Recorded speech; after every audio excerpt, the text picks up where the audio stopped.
Bonjour à tous et à toutes, et bienvenue sur la chaîne Les Légendes. Aujourd'hui, nous allons parler des sirènes. Nous connaissons tous à peu près ce que sont ces créatures issues de la mythologie grecque. Mais qui sont-elles réellement? Et comment cette légende est apparue et s'est popularisée? C'est ce à quoi je vais tenter de répondre aujourd'hui.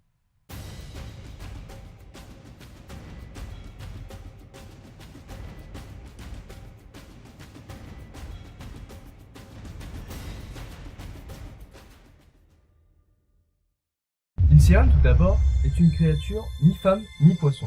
Du moins, c'est la version que nous connaissons tous, plus ou moins.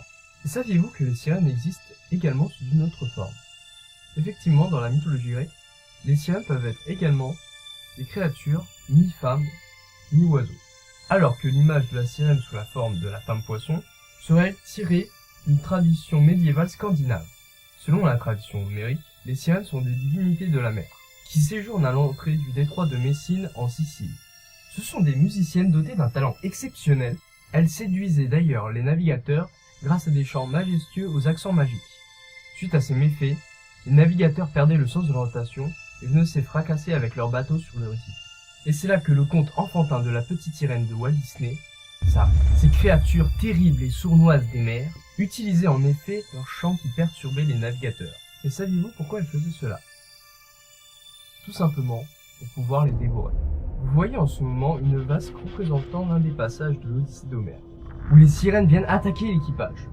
Nous voyons que sur cette image, Ulysse est attaché au mât du bateau. Effectivement, dans le livre, il demande d'arriver au détroit à ses camarades de l'attacher, et de ne surtout pas le détacher, quoi qu'il arrive, pour ne pas succomber aux sirènes. Il avait versé de la cire dans les oreilles auparavant de son équipage, pour qu'il ne puisse également ne pas succomber au charme des sirènes.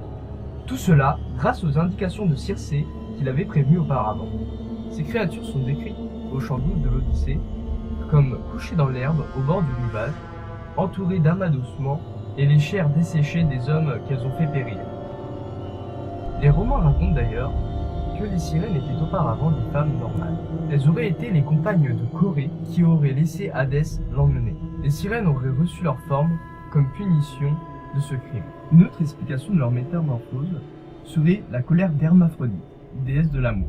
Elle les affubla de pattes et de plumes, tout en conservant leur visage de jeunes filles, car elles auraient refusé de donner leur virginité à un mortel ou à un dieu. Pour les Scandinaves, la sirène est un monstre redoutable, appelé Margirg, ce qui signifie la géante des mers. L'œuvre norvégienne appelée le Miroir royal la décrit comme avenante créature ressemblant à une femme en haut de la ceinture, car ce monstre avait une poitrine de femme, de longs bras, une longue chevelure, et son cou et sa tête étaient en tout formés comme un être humain. Ce monstre paraissait grand avec un visage terrible, un front pointu, des yeux larges, une grande bouche et des joues ridées. Au 8e siècle, le moine anglais Adem de Sherborne les décrit comme des vierges à queue de poisson couvertes d'écailles. Ces deux représentations vont cohabiter jusqu'au 15e siècle. Les sirènes volantes laissent définitivement la place à une jolie femme aux cheveux longs avec une queue de poisson. En 1403, près des Dames en Hollande, un spécimen aurait été capturé par deux jeunes filles. Il s'agissait d'une femme nue retrouvée dans l'eau, ne parlant alors aucune langue connue. La légende de la sirène moderne continue de faire des vagues. Elle n'est plus alors la terrible tentatrice, mais devient alors une héroïne romantique. Il se peut que l'origine des sirènes se retrouve dans les récits des navigateurs, qu'ils auraient pu confondre avec des animaux rares, comme le lamentin par exemple. Leur longue queue, leurs mamelles qui pourraient évoquer des seins, ainsi que leurs cris plaintifs qui pourraient se rapprocher avec l'apparence de l'animal.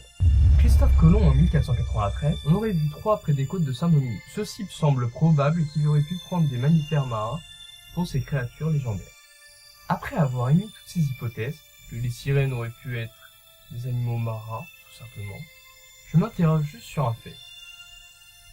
Pourquoi parlait-on de sirènes dans l'Antiquité grecque? Pourraient-elles réellement exister?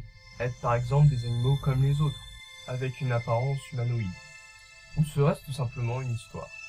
On m'a toujours dit qu'une histoire cache une part de vérité. Alors je propose que nous nous quittions sur ces images qui ont été tournées par des scientifiques.